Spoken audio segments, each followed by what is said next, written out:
Haven't seen you guys since the combine. Yeah, so lots happened since the combine. Obviously, trade for the number 1 pick, signed a lot of free agents, got ready for the draft.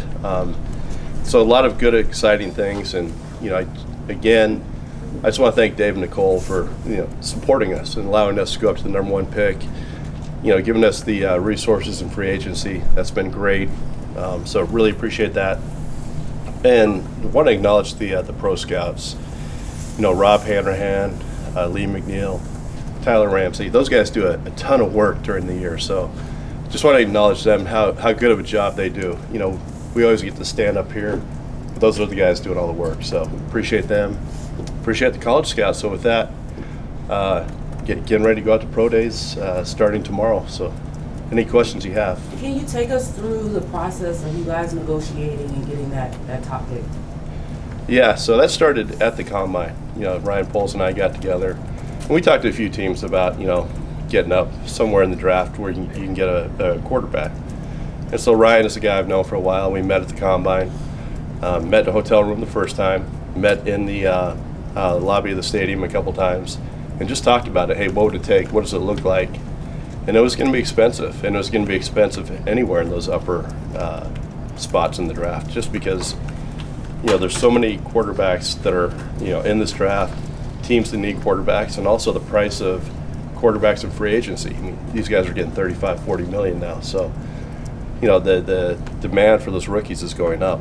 So what we wanted to do is stay with it. We continued to talk, Ryan and I.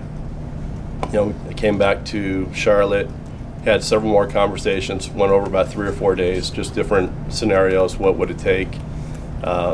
And we found a spot that worked for both of us. They wanted a certain amount of compensation, certain things that we didn't want to do, so we had to work through that. But we were able to get there and get the deal done. So heading into the combine, that was something that you guys knew that you wanted to do? We wanted to put ourselves in a position to get a quarterback. So those were the conversations that we had. Did you expect to have to include a player in that compensation package? You never want to, especially someone like DJ. You do your best not to, but the price of this, number 1 pick was too expensive to give up all these picks and everything else to get up there. So unfortunately, we had to give up DJ, who was a great member of our team. Did a tremendous job for us, great locker room guy. It hurt, but we had to do what we had to do to get in this position. Guys, did you trade up because you had one quarterback you want? We at the combine, I said, if you're going to go up, you better have conviction. And we have conviction on players at that top that we feel good about. I'm not going to go into it, but we feel good about being in this position. But Scott, when you have conviction on multiple players, how do you zone in when, the pick needs to be made? How does that process work for you guys? Yeah, we're still going through the process right now. I mean, obviously we have our ideas. You're not going to make a move like that without having that pretty much cemented. But now we're going through the process of talking to the players and really getting to know them. You know them as players starting back a couple of years when your scouts start, watching these guys, evaluating them. We had a snapshot at the combine where you get 18 minutes talking to them. But really, we want to get to know them, what drives them, who's supporting them, who's in their family. So this is an important time to go through this process, but we do feel good about the group up top. How different is your off-season approach and everything you do now that you're 1 versus 9? Yeah, I mean, it changes because it narrows down the field you're going to take. At 9, you have to be ready for every different scenario. I don't know if you guys seen those videos of Matt and myself going through all these different things. You're sitting at 1. Now you get to decide who do you want. We have a lot of options up there, but you also take out the unknown factor, and you get to pick the player you choose or the player you want to choose. Has the team reached out to move up and you guys move down yet? Not yet, no. What are you looking for from what Frank has told you, what he wants in a quarterback? What are you guys looking for with that top pick? I mean, obviously, it comes down to leadership, guys that can process quickly, accuracy, someone who can run the team, get you in and out of plays. It's not just about making throws. It's about managing the game at the line of scrimmage. It's about doing all the little things right during the week. I mean, he has such a great feel for the quarterback having played that position. Josh McCown having played that position. Jim Caldwell. I mean, we have all of these experts on our staff that we're going to rely on as we go through this process. And there's going to be a lot of tough conversations, a lot of good conversations, and we're going to take it all in and make the best decision. And Frank has only coached rather tall quarterbacks.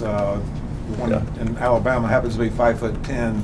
How does that factor into what you guys are looking at? You know what? He's never put that label out to me. He's like, hey, I need this, this, and this. He needs to be this tall. His hands need to be this big. He's never put that out to us. It's like, who plays the position the best? Who's going to give us the best opportunity to win? Scott, speaking of quarterbacks, why did you sign Andy Dalton? His leadership, just the expertise, the person that he is. He was a guy that was, had to play as a rookie, so he can help. If it's a rookie quarterback that is going to be playing, he can, share his experiences with him. Josh can share his experiences. Everything we've done is to basically support that position. We've added receivers, tight ends, running backs, all these positions to, put whoever that is, a quarterback, to give them the best opportunity for success. So that's what we've done. Scott, I was going to follow up on that. Yeah, the guys you've added Sanders first, and now Thielen. How do you feel about where your offense is right now, and why do you feel like you really needed to address that? Because you brought in a lot of veteran skill guys. Yeah, well, it started like when you lose DJ Moore. I mean, that hurts. So how do you replace that? And if you're going to go with a young quarterback, you have to have a running back. You have to have the tight end. You have to have the receivers. We feel like we have the offensive line. Brought back Bozeman. Kind of cemented that starting five. Bringing Justin McCray. Caden Mays is making his move. So we feel good about that. Everything we've done in the last couple of years is build the defense, build the offensive line, so when we get to that position, we can drop someone in. We're in that position right now. But what we wanted to do in free agency is surround that person and then go into the draft, not having to force anything. We don't want to have to take a certain position at 39 just to take that position. We want to take the best player available. So that's why we made these moves. Scott, are you concerned about going to 3 years on Thielen, who's going to be 33? No, he actually wants to be here 3 years. That was part of the whole deal. He wants to be here through this process of building and winning. So that was important to him. Having him in the building, like when you watch his tape, the type of player he is, he's so much about technique and separation and route running that doesn't bother me as much. If he loses a step, it's not a biggest factor for a player with his style of play. If he was just a straight line burner, yeah, 32, that makes a difference. A guy that's so savvy like that knows how to separate, wasn't as big a factor. And then we also want his influence in the locker room. He's such a leader. We had him in the building last week. I was really impressed with the guy. There's so much command and respect that he's what our team needs right now. And you guys had Shark in too. Where do things stand there?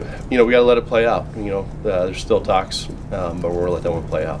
How are you balancing having a number one pick and everything that's associated with that, to the rebuild or, starting anew, with getting guys to compete right now? Like, how is that sell job going?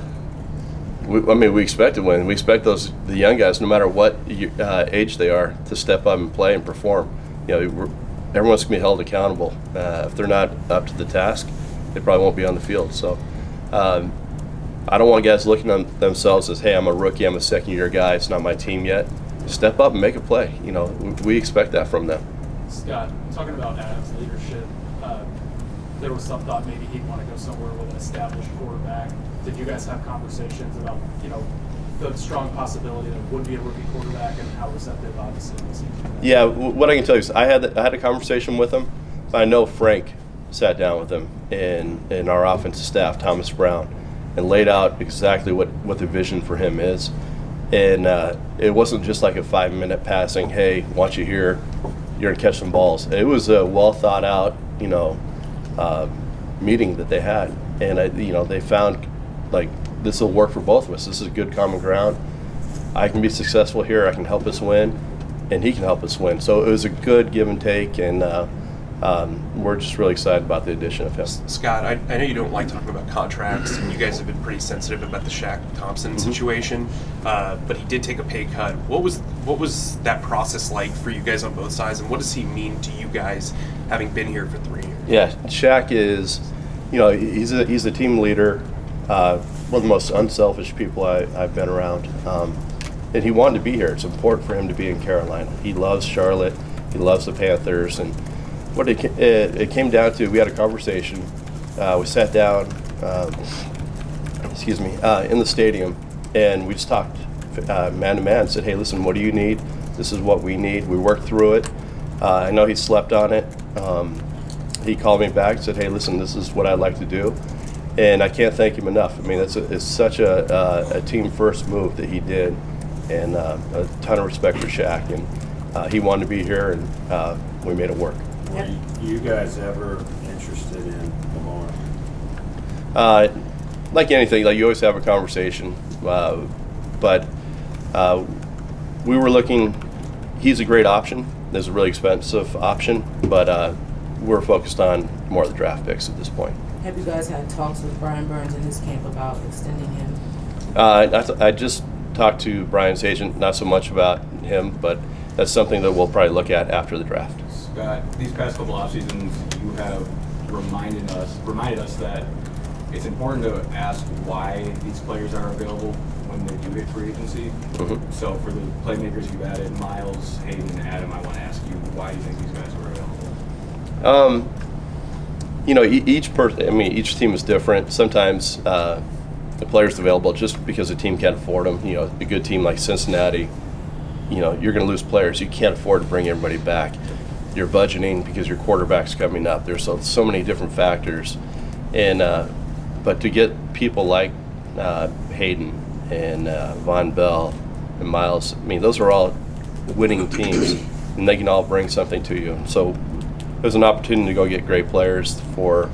It's not like, a lot of times guys become available because they're selfish or they're divas or something. That's not this group at all, and it's very important. Who do we bring into our locker room? What type of character do they have?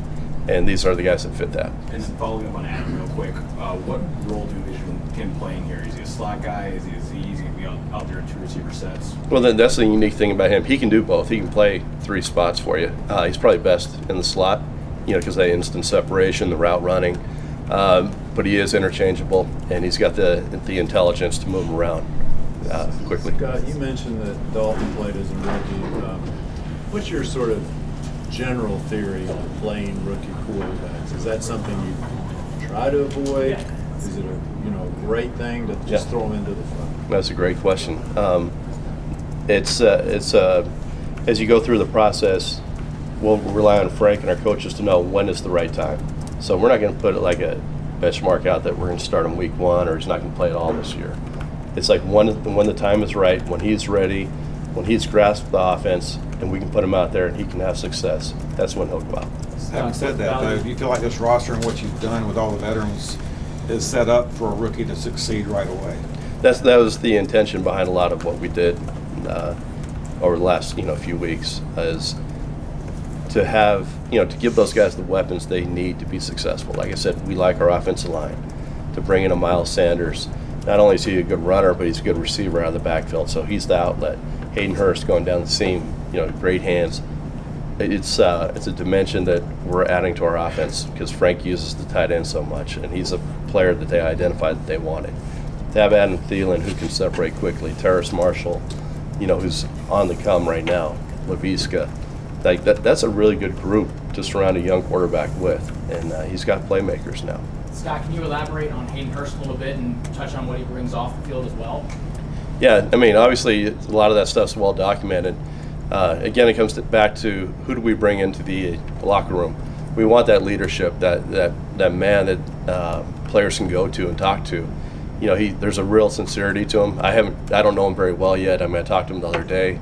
All of our research and everything that we've done on him just points to the character and the man that he is and how strong he is. Scott, how big was it for you guys to keep pick 39 in the deal, and how important is that? Yeah, that was a real hang-up in there. We did not want to give up 39. That would have made life a lot easier. However, it's hard to go into the draft, when you don't have that number 9 pick, because you've traded up to 1. And then all of a sudden you have to wait till that second, this was 60, whatever it was, 61 or whatever it was. that's a long haul, and there's a lot of good players in there that are going. We saw 39 as a pick that we had to keep because that's a really good player for us moving forward. We're gonna get 4 or 5 good starting years out of that, and then maybe an extension beyond. Scott, with Tuttle and Williams, what was it you saw in those two guys that made them the people you wanted to build that 3-man front around? Yeah, obviously we're going from a 4-3 to a 3-4, and it's not a true 3-4, but those are the type of bodies that EJ and our defensive staff said, hey, these are guys that we know, these are guys that we want. They fit the mentality that we want, the physicality that we want. They're going to be gap and a half guys, going to be able to take on, hold. They fit exactly how our defense wanted to fit. So Shai and Deshaun, those are guys that they pointed out that they knew that they wanted. So with that said, with a non-traditional 3-4, you have Shaq in the middle, you've re-signed him. Does he give you the flexibility to maybe go with the rookie as that other inside linebacker? And how does Frankie Lou? Yeah, and Frankie can do that. And we'll probably move Frankie around inside and outside on that. We have some depth inside. And it's a position we may draft as well. So you can't fix it all in 1 year to get the all ideal pieces when you make that shift from 4-3 to 3-4, but we have pieces that can cover in there. And Frankie, because of his play style and violence and aggressiveness, he can really help us in there. Obviously, you guys hired Frank to be the head coach, but the role that he plays in the offseason, like these conversations, not just a 5-minute passing conversation, to sit down man-to-man, lay out preparation. He said he was so prepared for his interview. Like, how not only impressive you've been with that, but how key is that role to be able to do that as well? Oh, he's so clear with his vision and what he wants. And one thing, Frank's going to be very detailed during a conversation. He's not going to give you a 2-minute answer. He's going to give you a 10-minute answer. And he's going to answer a lot of questions along the way. He wants to paint the picture of, hey, this is what we're trying to build. He'll reiterate it and be like, hey, okay, I want this, this, and this. This is my vision for getting there. What do you think? And it's a very collaborative back and forth process. And it's been great. He's crystal clear on what he wants offensively, but he also defensively. And, it's been a fun process working with him. And, we talk about players all the time. He understands personnel. He understands, contracts, like we're talking about, hey, if we do X, Y, and Z, we can't do this. And he gets that part of it. A lot of coaches just want. And he gets that part. So one of the biggest things you can get out of the pro days, I mean, you see these guys, a lot of them at the combine, scouting them all year. What do you look for in the pro days? I mean, besides the obvious, seeing how the ball jumps off their hand, how they move, how they interact with teammates, some of it will be like meetings the night before, or if we take them out to dinner the night before, talking to, it could be their equipment guy, it could be the head coach, it doesn't matter who it is. What do you think of this person? How does he treat people? Like, how does he carry himself every day? Are there ups and downs? Our scouts know a lot of that, but it's always good to hear that firsthand on these pro day circuits. Is there a quarterback pro day in your past that you saw that changed kind of your opinion on a guy just by seeing him throw in person? I don't know about change, maybe reinforce more than anything. Sometimes there could be a little bit of a red flag in there or something that you see, but for the most part, nothing dramatically that I've been through. Will you be at all for? Yes. And what other needs do you still have? You had mentioned to us they've kind of over the top field stretching this year. Yeah, you could always go with a vertical guy. You can go with another. You can never have enough pass rushers, maybe a big D lineman. I mean, just because guys get hurt during the season, so you need those bodies. And then, we talked about inside linebacker. No team's ever perfect. Even, the teams that won the Super Bowl, like Kansas City this year, they're never perfect. Everybody has needs. It's just we're always going to keep an eye out and keep searching for whoever it may be. Speaking of pro days, I mean, how do you evaluate what you see in pro day and what you see at the combine versus what you see in game tape? I mean, game tape is what's most important because hopefully it's 2 or 3 years of production, and you'll see 1,000 plays on tape. That's really who the guy is. You get to the combine, yeah, they run around. They're going to throw the ball great. No one's in front of them. No one's chasing them.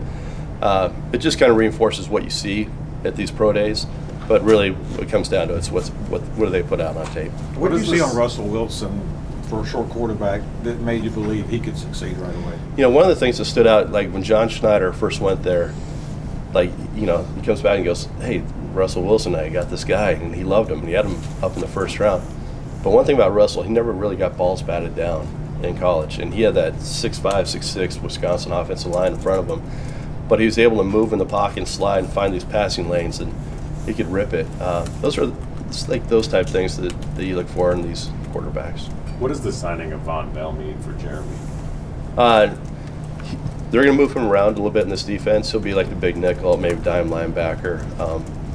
You know, I don't know how much he sat down with the coaches yet. It just gives us flexibility on the back end. You know, this is a league now where you're a nickel 75 to 80% of the time. So guys like Jeremy are going to be on the field. He's a very valuable player for us, and we're excited about it. Do you feel like you have assets on this roster that if you wanted to regain some draft picks, you possibly could? I mean, you always evaluate your team that way. I can tell you right now, we're not looking to trade anyone at the moment, if that's what you're asking. But you're always constantly, you know, communicating, talking to teams, and evaluating. But we kind of like where we're at. Who would All right, you we'll say take your we'll take nickel- this last one from Joe. We'll take one more from Steve Reed and Will. Last three. Who would be your nickel right now? Well, Jeremy would be the big nickel, and then the one thing about J.C. Horn, he could always slide inside, and you have C.J. and Dante on the outside, and you know C.J. can play inside. So, but probably J.C. and Jeremy at the moment. Scott, you talked about the over-the-top receiver again, but I don't know, you're looking for agency. I don't know if that guy's there. Do you say that's more likely to come through the draft right now? Yeah,